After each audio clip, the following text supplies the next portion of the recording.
Let every, yeah, there you go. Awesome. What's your question? I wanted to know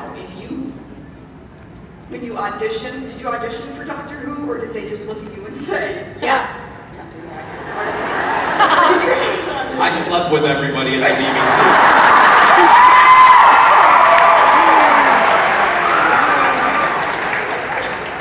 Literally went home and just slept with people. That was it. Did nothing bad. I just put my head on the pillow and went, see you in the morning. I won the part.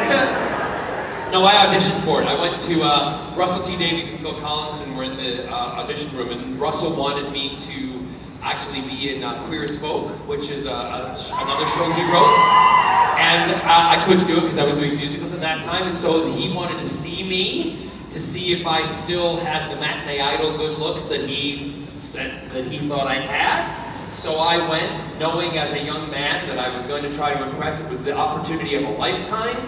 That I, as a kid who loved Doctor Who, was getting a chance to audition for a part to be on the TARDIS. There was no way I was going to let this get through my fingers!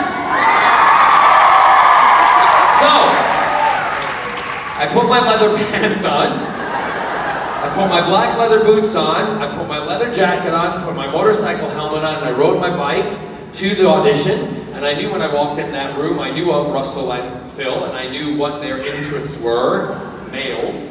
So my hair was a little longer, and they invited me into the room, and I walked into the room with my helmet still on, and I pulled the helmet off, I checked my hair, and I went, hey.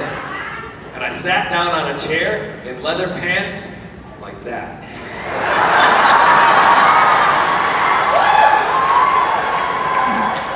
Now, I then proceeded to read Captain Jack as an American, as a Brit, as a Scotsman, and then when I finished, they said to me, is there anything you'd like to say? And I passionately then said to him, to both of them, not many people take a risk in musical theater, people, to be on television, but I can guarantee you that if you take a risk in me, I will do the best job ever, because this show is something more than special in my life. And it means more to me, and it would change my life if I could play this character and be on the TARDIS. And Russell and Phil later said to me that, not only with how you read the character, but that sealed the deal, because every single one of them were passionate about the show and wanted people who were passionate involved. They also told me that they couldn't take their eyes off my crotch when I was in the audition.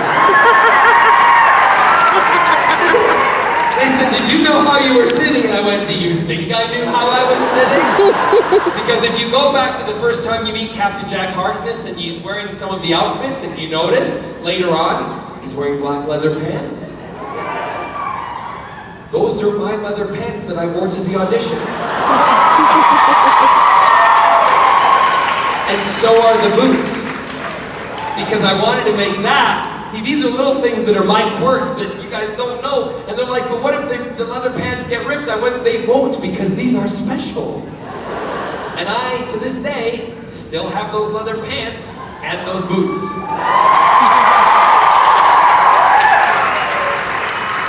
Yes. Yes, my dear. All right, so first of all, the human Impala question. How old are you? 27. 27. I want to be the human Impala so I can say to Supernatural boys, you've all been in me.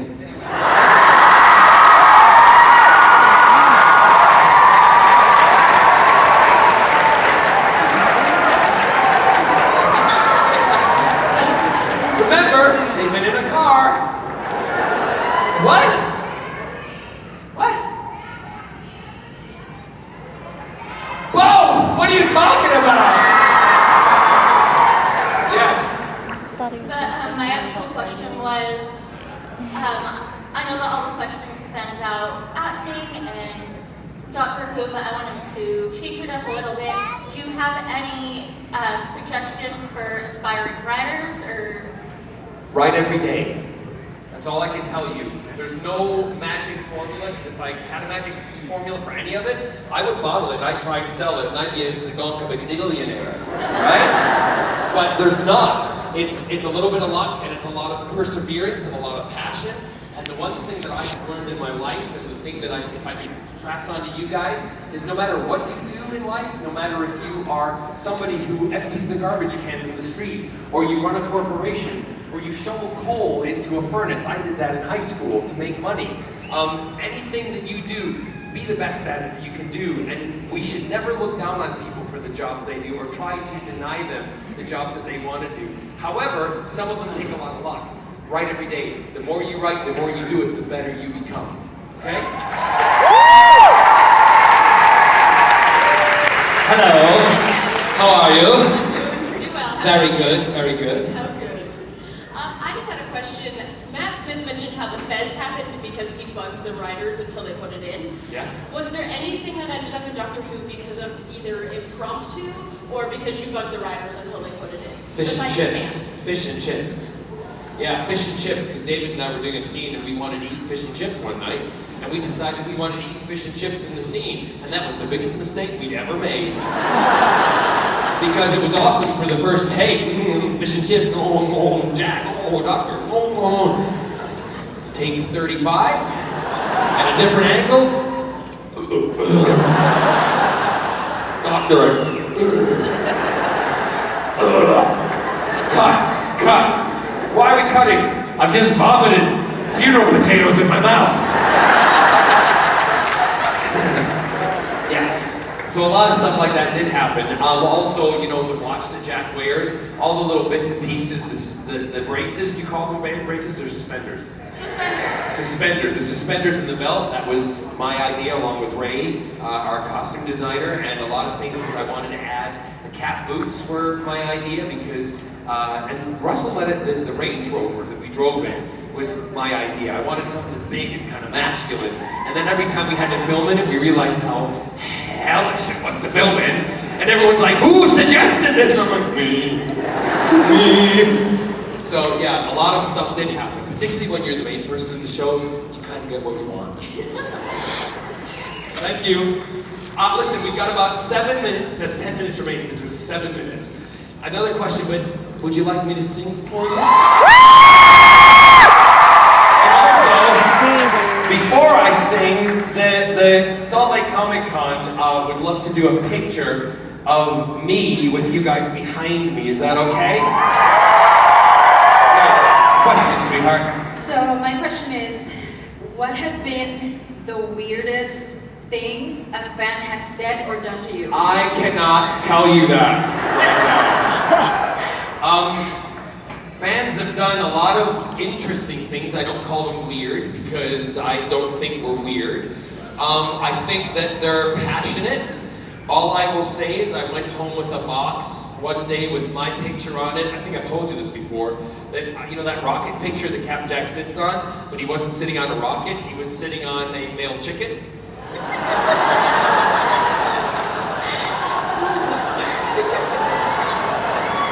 And I accepted this from a Klingon.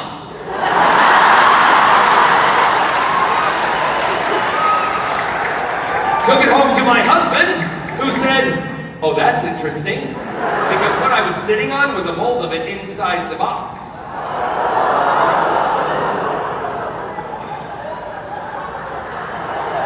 And my husband looked at it, he's like, is it a candle? I'm like, does it look like a candle? He said, who gave this to you? And I went, a Klingon. He said, they are filthy, get it out of the house. Awesome. One more question. Yes, thank you, sweetheart. Yes, go ahead. I've got the timer in front of me. I know what's going on here. Hi. Don't be shy. Hi. Hi. So I recently got out of the military, and as a... Say it again? Sorry, I recently got out of the military. Well, thank you very much for everything you did. I just got broken. I didn't do much. You just got broken. Yeah, That's what, no, but that's fine. Listen, you still went to serve for our country, and you know what? No matter if you say you're broken, you're never broken to us because you were trying to defend us, and we appreciate that. And if I can say this to you, I see you're getting a bit emotional, but the one thing that I firmly agree and disagree with, one thing is that when you're in the military, again, I say it, I don't care what you are on the inside of your clothing. If you have more guts than I do to go defend our country, you should be able to do it. And the other thing,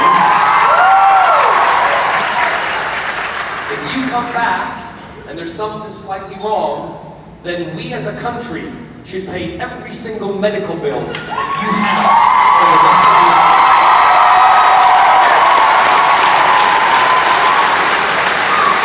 That's my belief. That's how I feel. And I think some out here do too, because you do a great thing for us. So go ahead, sir. Well, thank you. You're welcome. Thanks for the new hit, guys. It ties in, I'm sorry. As a gay woman in the military, you were actually my inspiration as a child. You were the first out character I ever saw on TV, and I was wondering what your experience was like being an out man in the film industry, playing, I think you called him omnisexual? Correct. That's what they called him on television, because they didn't want to call him gay right there and then. I didn't come out until I was in my 20s. It was by accident. I was in an interview and I told somebody that I was going back to my husband and my dogs, and they looked at me and they said, "Do you realize you just came out?" And I said, "Well, what's to come out about?" I said, "I'm in my 30s, I'm in musical theater, and I have 2 dogs that are treated better than children. And I live with a man." What, did you want any more clues? So, from that point on, I made a promise to myself, because I realized that I was in a position that could help people. And I then made a promise to myself and my husband, and we both said it: we are going to live our lives with no shame, with no regret. Because, again, love is love, and I don't tell you who you can love, and you shouldn't tell me who I can love. That's it. Let's just move together. So, that's what I tell people. Never apologize for being you. Never. Ever. Be positive about yourself, be strong about yourself, and if somebody doesn't like you, you know what? Screw them. You don't need them in your life. That's it. What was your name? Arden, A-R-D-E-N. Ari. Arden. Arden. I know, it's weird. That's okay, you're not weird at all. It's different. Stop saying weird. It's from Shakespeare. Lovely to meet you, Arden. Thank you. And thank you for your service.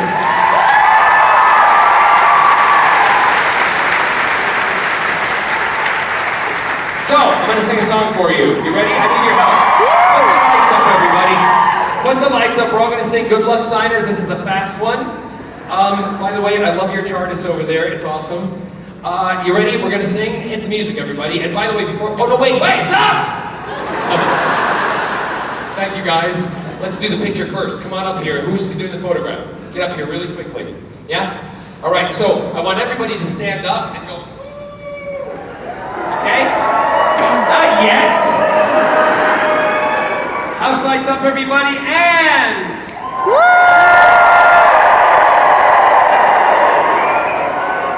Awesome, we got it. Sit down. Hit the music. Salt Lake City, you know I love you. I will come back anytime!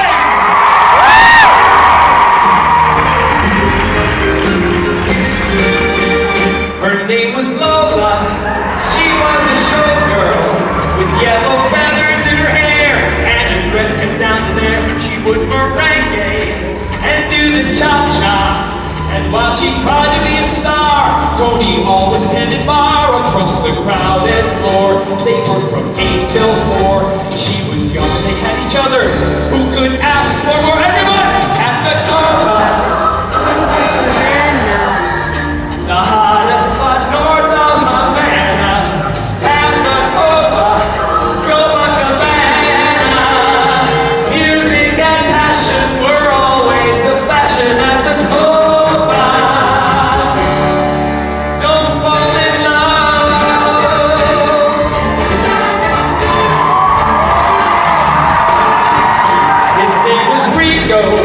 He wore a diamond, he was escorted to his chair. He saw Lola dancing there, and in a minute, he called her over.